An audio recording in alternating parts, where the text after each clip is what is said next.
ഇന്ന് നല്ലൊരു സ്വീറ്റ് ആയാലോ, നല്ല മധുരമുള്ള പായസം. എന്നാ വാ റെസിപ്പി നോക്കാമല്ലോ.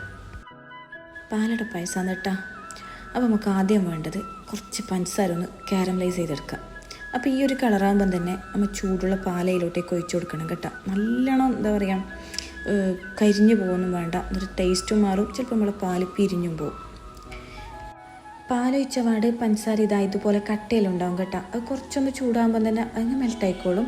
ഇനി നമുക്ക് വേണ്ടത് അടയാണ്. ഇതൊരു 3/4 മണിക്കൂർ 1 മണിക്കൂറിൽ നല്ല കുതിർത്ത് വെച്ചതാണ്. നല്ലോണം കഴുകി വൃത്തിയാക്കിയതിന് ശേഷം നല്ല ചൂടുള്ള വെള്ളം ഒഴിച്ചിട്ട് കുതിരാൻ വെച്ചതാണ്. ഇനി അതും കൂടി നമുക്ക് ഈ പാലിലോട്ടേക്ക് ഇട്ട് കൊടുക്കാം കേട്ടോ. ഇനി നല്ലോണം ഒന്ന് മിക്സാക്കി കൊടുക്കുക, കൈവെക്കാണ്ട് ഇളക്കുക. ഇളക്കി കൊടുത്താൽ നല്ലത്, പാല് പതിഞ്ഞിട്ട് പുറത്ത് മറിയൂല. ഇനി നമുക്ക് അതിലോട്ടേക്ക് കുറച്ച് ഏലക്കാപ്പൊടി ഇട്ട് കൊടുക്കാം കേട്ടോ. എന്നിട്ട് ബാക്കിയുള്ള പാലും കൂടി ഒഴിക്കുക. പിന്നെ ഇതിലേക്ക് ഒരു ടിന്ന് കണ്ടൻസ്ഡ് മിൽക്ക് ഒഴിക്കണം കേട്ടോ.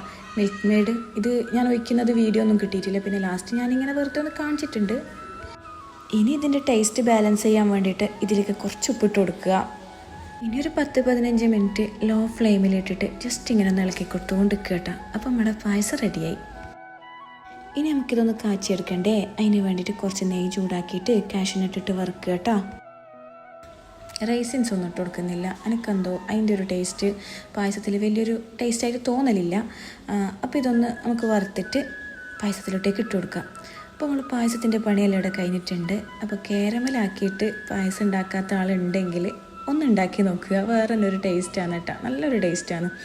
അപ്പോൾ ഇതുപോലുള്ള ഈസി റെസിപ്പിക്ക് വേണ്ടി മിസ്സിസ് കണ്ണൂർ ഫോളോ ആക്കുക. ഉണ്ടാക്കി നോക്കിയിട്ട് ഫീഡ്ബാക്കൊക്കെ അറിയിക്കുക. അടുത്ത വീഡിയോ ആയിട്ട് കാണാം.